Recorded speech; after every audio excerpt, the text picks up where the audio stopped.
Този поздрав идва од Слави од Самоков. Слави има најсилната музика в целия свят, никој не може да го мине.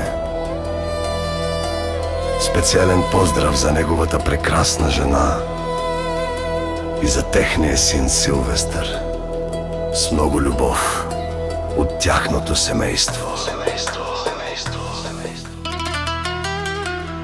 Avela excelam ime Dušmane getaro Slavi znaj dobrata muzika В Самоков мешу неу душман Кај па барав тумен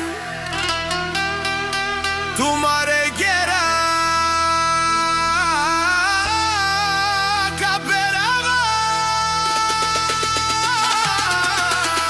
Slavi muh lengete kolones Te peraves ile giri mahala Edeman pala slavi Dušmanen te mudares Aman tu mendar bušman Buci amo brek Emut pala slavi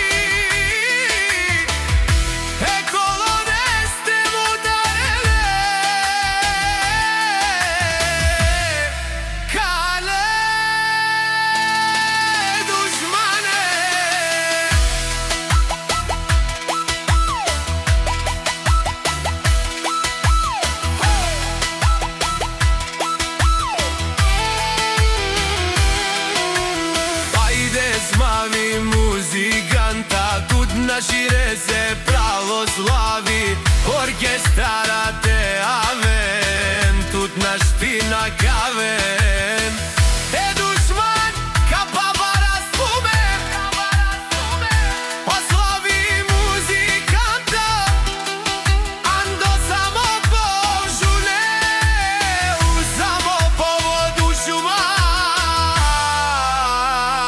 Каму дарат туме